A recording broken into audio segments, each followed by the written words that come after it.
السلام علیکم ورحمۃ اللہ وبرکاتہ۔ آپ سب کا استقبال ہے ہمارے یوٹیوب چینل آن لائن عربی سیکھے میں۔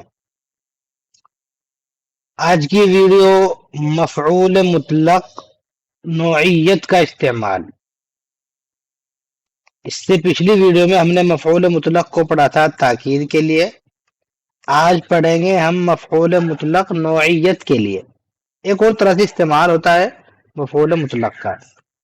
پچھلا دورہ دے تاکید والا، میں یہاں پر لکھ دیتا ہوں تاکید، جیسے اکل زید اکلن، زید نے خوب اچھے سے کھایا، تو یہ تاکید ہو گئی۔ ایک ہوتی ہے نوعیت۔ نوعیت کیا ہوتا ہے؟ نوعیت میں اس مصدر کو مضاف بنایا جاتا ہے۔ یہاں پر میں لکھتا ہوں میں نوعیت اردو میں پہلے سمجھ لیجیے نوعیت کیا ہوتا ہے؟ کسی کام کو کسی کی طرح کرنا، یہ نوعیت ہوتا ہے۔ ٹھیک ہے جی۔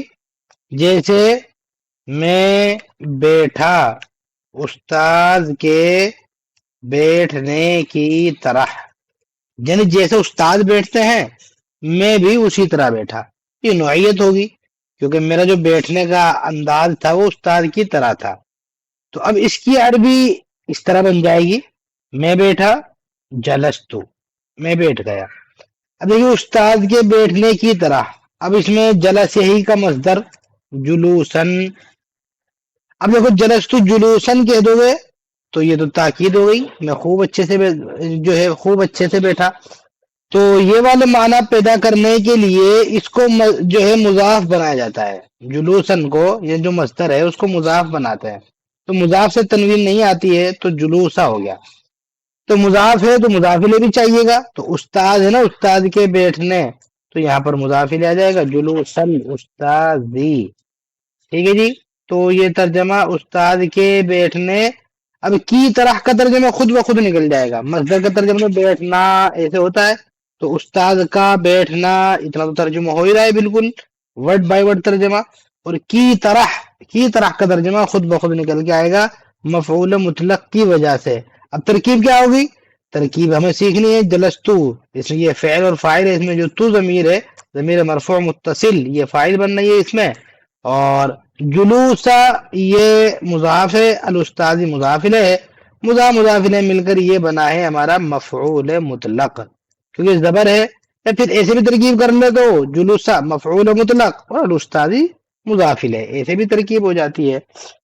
دوسری مثال کے طور پر جو ہے یہ طارا، اڑا، کون اڑا؟ مثال کے طور پر طار الطائر، پرندہ اڑا، یا طار الرجل، آدمی اڑا، ہم آدمی کو اڑا لیتے ہیں۔ کیسے اڑا آدمی؟ مثال کے طور پر جو ہے پرندے کی طرح اڑا، پرندے کے اڑنے کی طرح اڑا، جیسے پرندہ اڑتا ہے اسی طرح اڑا۔ تو طارا یطیر طیرن، طیرن مصدر آتا ہے، تو ہم یہاں پر اگر طیرن کہہ دیں گے دیکھو تو پھر طیرن یہ تو تاکید ہو جائے گی، تو ہمیں تاکید کے معنی نہیں لینے ہیں، ہمیں نوعیت کے معنی لینے ہیں، تو اس کو مضاف بنائیں گے طیرن۔ مثال کے طور پر جو ہے حمام، کبوتر کی طرح اڑا، ٹھیک ہے، طار الرجل طیر الحمام، یہ اس میں گولتا لگا لیں گے، الحمامہ، سمجھ رہے ہیں؟ تو یہ واحد ہو جائے گا طیر الحمامتی۔ تو یہ اب اس کی ترکیب بھی طار فعل ماضی، الرجل فاعل، طیرا زبر کیوں ہے؟ زبر کیوں لگایا پوچھا جائے گا نا عربی میں کہ زبر کیوں لگایا آپ نے، یہ بتائیے۔ اب مفعول بھی تو ہے نہیں ہے، یہ مفعول مطلق ہے۔ اچھا مفعول مطلق یہ تاکید والا نہیں ہے، تاکید والا ہوتا تو طیرن ہوتا، تو یہ نوعیت والا ہے، یعنی کبوتر کے اڑنے کی طرح، یہ ترجمہ خود بخود ہمارا نکل کے آئے گا۔ اس میں ایک چیز اور یاد رکھنی ہے آپ کو، ایک وزن ہے فعلتن، کیا وزن ہے جی؟ فعلتن۔ اس وزن پر بھی آپ مصدر بنا سکتے ہیں اس والے معنی کو ادا کرنے کے لیے۔ جیسے جلسہ ہے تو جلوسن اوریجنل مصدر آتا ہے، لیکن آپ اس جگہ جلوس نہ استعمال کر لیں، فعلتن کے وزن پر جلسہ سے جلستن بنا لیں، اور آپ کہہ دیں جلستو جلستل استاذی، استاد کے بیٹھنے کی طرح بیٹھا، تو یہ ہمارا بالکل پرفیکٹ جملہ ہو گیا۔ تو اس میں قاعدہ یہ ہے کہ فعلتن کے وزن پر آپ نوعیت کے معنی لے سکتے ہیں، چاہے آتا نہ ہو، ڈکشنری میں آپ کو ملے گا ہی نہیں، جلسہ کا مصدر جلسہ نہیں آتا ہے، لیکن آپ بنا سکتے ہیں اگر مفعول مطلق میں آپ کو اس کو مفعول مطلق کرنا ہے اور نوعیت والے معنی لینے ہیں۔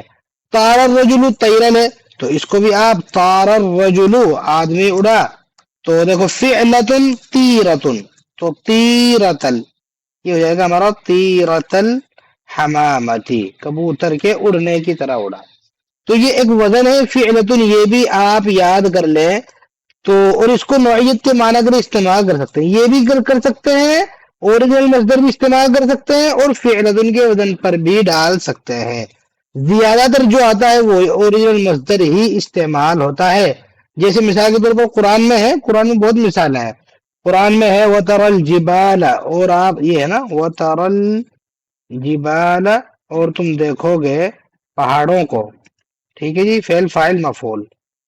وَتَرَى الْجِبَالَ، تم دیکھتے ہو پہاڑوں کو، تَحْسَبُهَا جَامِدَةً، تم تو ان کو گمان کرتے ہو کہ ایک جگہ جمع ہوئے ہیں۔ تَحْسَبُهَا جَامِدَةً، دیکھو یہ مفعول ہے بھی ثانی ہے، حسب یحسبو، سمجھ رہے ہو، اور یحسبو بھی آتا ہے، یہ تحسبو ہی ہے، تو یہ متعدی بدل مفعول ہے، ہاں پہلا مفعول ہے، جامدتن دوسرا مفعول ہے۔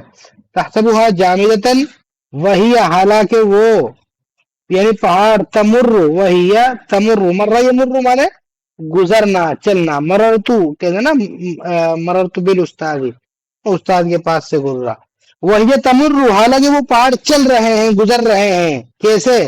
مرس صحابی، مرس صحابی، یعنی بادلوں کے چلنے کی طرح۔ مرہ، دیکھو یہاں پر مرہ یمر، مرن مرن تھا، اگر تمر مرن کہتے تب تو یہ کیا ہو جاتا ہمارا، یہ تاکید ہو جاتا، جیسے قرآن میں ہے کلا اذا دکت الارض دکن دکا، سمجھ رہے ہیں، تو دکت الارض دکن، دیکھو وہاں پر وہ دکا ہی کا مصدر استعمال ہوا ہے اور وہ تاکید کے معنی دے رہا ہے۔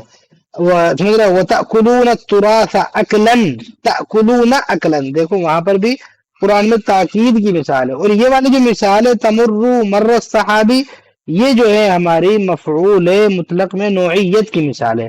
آپ چاہے دیکھیے اس کا میں آپ کو آن لائن بھی اس کی ترکیب جو ہے چیک کرا دوں گا۔ یہ قرآن کی آیت ہے، اعراب القرآن کے نام سے بڑے بڑے علماء نے کتابیں لکھی ہیں، تو آن لائن مل جاتی ہے، میں آپ کو لائیو بھی دکھا دیتا ہوں۔ ہم یہاں پر سرچ کر لیتے ہیں اعراب تمر مر السحابی، آپ بھی چیک کر سکتے ہیں آن لائن ڈال کر، اور کوئی بھی ویب سائٹ کھل جاتی ہے، دیکھیے یہاں پر یہ کھل گئی مثال کے طور پر، تو اس میں آپ کو میں دکھا دیتا ہوں یہاں پر وہ ترل جبالا، دیکھو ترل جبالا مفعول بھی، سمجھ رہے ہیں، اور جامدتن مفعول بھی ثانی، میں نے آپ کو بتایا تھا نا، اور ہاں جو ہے ہاں وہ مفعول بھی اول ہے، دیکھیے ہاں مفعول بھی اول، جامدہ مفعول بھی ثانی، تمرو دیکھیے فعل مضارع، مرہ مفعول مطلق منصوب، دیکھیے مضاف ہے، ٹھیک ہے، تو مرہ پہ زبر کیا ہے کیونکہ مفعول مطلق ہے، تو یہ نوعیت والے معنی ہے۔ تو اس طرح بھی آپ جو ہے وہ آن لائن بھی چیک کر سکتے ہیں۔ اگر آپ کو چیک کرنا نہیں آتا ہے تو یہ ہم اپنی ویڈیوز میں سکھاتے، ہم جو ہے اپنی کلاسز میں سکھاتے ہیں، اور کلاسز ہم پڑھاتے ہیں، اور جو ہے ہم جو ہے اس کو آپ کو سکھا سکتے ہیں۔ آپ ہمارے نمبر پر رابطہ کر کے ہم سے پڑھ سکتے ہیں اور سیکھ سکتے ہیں، ہمارے لائیو کورسز بھی چلتے ہیں، تو ان میں آپ یہ سب سیکھ سکتے ہیں۔ تو اس کے اندر جو ہے ہوم ورک کیا رہے گا، وہ ہوم ورک انشاءاللہ میں آپ کو اگلی ویڈیو میں ہوم ورک دوں گا، اس کے لیے آپ انتظار کیجئے۔ تاکید کا بھی ہوم ورک دوں گا اور نوعیت کا بھی، دونوں کا ہوم ورک انشاءاللہ میں آپ کو اس کی ویڈیو بنا کر دوں گا، پھر آپ مجھے چیک کرائیے، اور لائیو کورسز جوائن کرنے کے لیے ہمارے نمبر پر رابطہ کریں۔ آج کی ویڈیو میں اتنا ہی، انشاءاللہ ملتے ہیں اگلی ویڈیو میں۔ والسلام علیکم ورحمۃ اللہ وبرکاتہ۔